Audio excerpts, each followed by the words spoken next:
ഒരു നായികയുടെ പേരിൽ വിതരണക്കാരും അതിന്റെ സംവിധായകനും തമ്മിൽ തെറ്റുന്നു. എന്നിട്ട് വിതരണക്കാർ പിന്മാറി പകരം മറ്റ് വിതരണക്കാർ വന്ന് ആ സിനിമ ഏറ്റെടുത്ത് തിയേറ്ററുകളിൽ എത്തിക്കുന്നു, സിനിമ വിജയിക്കുന്നു. ഇത് ഇപ്പൊ നടന്നൊരു സംഭവമല്ല, കുറെ വർഷങ്ങൾക്ക് മുമ്പ് 1980 നടന്നൊരു സംഭവമാണ്. മൾട്ടി സ്റ്റാർ സിനിമകളാണ് അക്കാലത്ത് ഒരുവിധം എല്ലാ സംവിധായകരും ചെയ്യാറുള്ളത്. അന്ന് ഇന്നത്തെ പോലെയല്ല, എല്ലാ താരങ്ങളും പല രീതിയിൽ സഹകരിക്കാറുണ്ട്. അന്നത്തെ പ്രധാനപ്പെട്ട താരങ്ങളായ മധു, സോമൻ, സുകുമാരൻ, ഇവര് മൂന്ന് പേരും ഒരുമിച്ച് അഭിനയിച്ച ഒരുപാട് സിനിമകളുണ്ട്. ഇവര് മൂന്ന് പേരും ഒരുമിച്ച് അഭിനയിച്ചിട്ടുള്ള ഒരു സിനിമയുണ്ട്.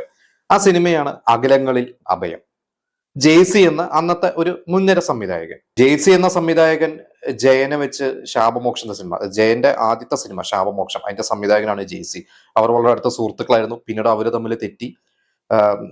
ജയൻ അടുത്ത വർഷം ഉണ്ടായിട്ട് വേണ്ടേ എന്നുള്ള ഒരു വാക്ക് അബദ്ധത്തിൽ ജെയ്സി പറഞ്ഞതും ജയൻ തൊട്ടടുത്ത വർഷം മരിച്ചതും അതിന്റെ പേരിൽ ജെയ്സി ഭയങ്കരമായിട്ട് മാനസികമായിട്ട് ബുദ്ധിമുട്ട് അനുഭവിച്ചതിനെ കുറിച്ചൊക്കെ നമ്മളൊരു എപ്പിസോഡ് ചെയ്തിട്ടുണ്ടായിരുന്നു. എന്തായാലും ഇന്നിപ്പോ ഞാൻ പറയാൻ പോകുന്നത് ഈ ഒരു സിനിമ അകലങ്ങളിൽ അഭയം. അത് കലു ഡെന്നിസ് ആണ് അതിന്റെ കഥ. അപ്പൊ അന്ന് ആ ഒരു സിനിമ ഇവര് പ്ലാൻ ചെയ്തിട്ട് ഇവരെ മൂന്ന് പേരും, അത് ആ സിനിമ കണ്ടവർക്കറിയാം. ഞാൻ ഈ അടുത്ത് ആ സിനിമ ഒന്ന് ഓടിച്ചു കണ്ടു. അതിൽ മധു ഒരു പ്രായമായിട്ടുള്ള ഒരു ജഡ്ജിന്റെ ഒരു കഥാപാത്രമാണ്. മധുവിന്റെ ഭാര്യയായിട്ട് ഷീല, അതില് ഷീലയും മധുവിന്റെ മകനായിട്ട് സോമൻ. മധുവിന് ഒരു പഴയ ഒരു കാമുകിയുണ്ട്. അന്ന് ആ ഒരു കാമുകിയുടെ വേഷം അതൊരു 2 കാലഘട്ടങ്ങളിൽ വരേണ്ട ഒരു വേഷമായതുകൊണ്ട് അന്ന് പലർക്കും ശ്രീവിദ്യ മതി എന്നുള്ളതായിരുന്നു. പക്ഷെ അന്ന് ഇവരൊക്കെ തീരുമാനിച്ചിട്ട് പറഞ്ഞു അതൊരു ശാരദ, അന്ന് അതിന്റെ എഴുത്തുകാരൻ കലു ഡെന്നിസിനായിരുന്നു. ശാരദ ആ വേഷം ചെയ്താൽ നന്നാവും. അങ്ങനെ ശാരദ ആ ഒരു സിനിമയിലോട്ട് വരുന്നു, ശാരദ അഭിനയിക്കുന്നു. അപ്പൊ ഇവരാദ്യം ജോൺ പോളും ഉണ്ട് അതിന്റെ ഒരു കോ റൈറ്റർ ആയിട്ട്. അപ്പൊ അന്ന് ആ സിനിമ ഡിസ്ട്രിബ്യൂട്ട് ചെയ്യാൻ വേണ്ടി വന്നിരുന്നത് വിജയ മൂവീസ് ആയിരുന്നു. അപ്പൊ അവരതിന്റെ ഒരു ഡിസ്ട്രിബ്യൂഷനും കാര്യങ്ങളൊക്കെ ഏറ്റെടുത്തിട്ട് ആ സിനിമ എല്ലാം ഷൂട്ട് എല്ലാം കഴിഞ്ഞിട്ട് ഇവരതിന്റെ ഒരു ഫുൾ വർക്ക് കഴിഞ്ഞ ഡിസ്ട്രിബ്യൂട്ടർ വന്നിട്ട് ആ സിനിമ കാണാൻ വേണ്ടിയിരുന്നു.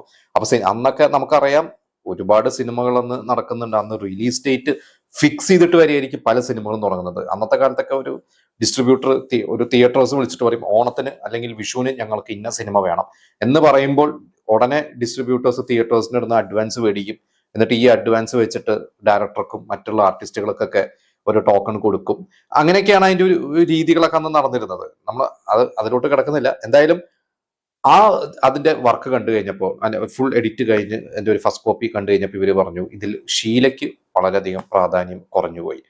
കാരണം അന്ന് ഷീല കത്തി നിൽക്കുകയാണ്. എനിക്ക് തോന്നുന്നു ഒരു പക്ഷെ ശാരദയെക്കാട്ടും കൂടുതൽ അന്ന് ടോപ്പ് ലീഗിൽ നിന്നിരുന്ന ഒരു നടിയാണെന്ന് ഷീല. അപ്പൊ ഷീലയ്ക്ക് അന്ന് പ്രാധാന്യം കുറഞ്ഞു പോയതുകൊണ്ട് ചില സീൻസ് റീഷൂട്ട് ചെയ്യണം, അല്ലെങ്കിൽ ഷീലയ്ക്ക് വേണ്ടി കുറച്ച് സീൻസ് ആഡ് ചെയ്യണം, ഒരു സോങ് ആഡ് ചെയ്യണം, അങ്ങനെ എന്തൊക്കെയോ അഭിപ്രായങ്ങൾ പറഞ്ഞു കഴിഞ്ഞപ്പോൾ ഇവര് പറഞ്ഞു, എന്റെ ഡയറക്ടറും റൈറ്ററും പറഞ്ഞു അതൊരിക്കലും പറ്റില്ല. അപ്പോൾ ഇവർ പറഞ്ഞു എങ്കിൽ ഞങ്ങൾ ഇവിടുന്ന് മാറുകയാണ്. അങ്ങനെ ഡിസ്ട്രിബ്യൂട്ടർ ആ സിനിമയിൽ നിന്ന് പിന്മാറി.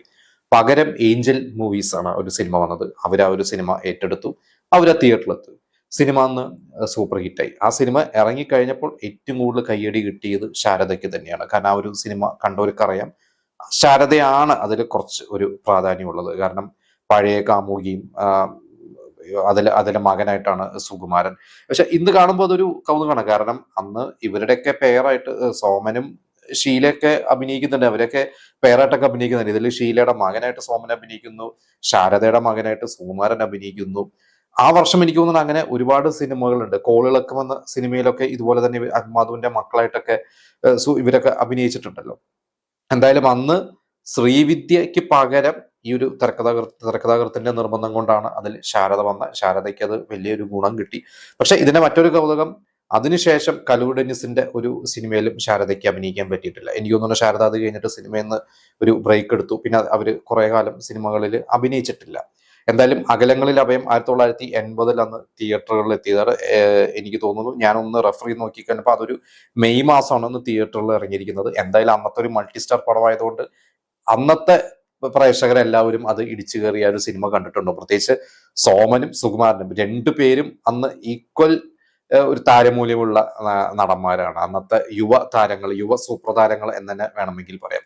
അപ്പൊ ഈ ഒരു സിനിമ അന്ന് നിങ്ങൾ ആരെങ്കിലും തിയേറ്ററിൽ കണ്ടിട്ടുണ്ടോ? ഞാൻ ഈ പറഞ്ഞ ശാരദയുടെ കഥാപാത്രം അന്ന് ശ്രീവിദ്യ ആയിരുന്നെങ്കിൽ കൂടുതൽ നന്നാകുമായിരുന്നു. നിങ്ങൾക്ക് എന്ത് തോന്നുന്നു? നിങ്ങളുടെ അഭിപ്രായങ്ങളും നിങ്ങളുടെ ഓർമ്മകളും നമുക്ക് കമന്റ് ചെയ്യുക.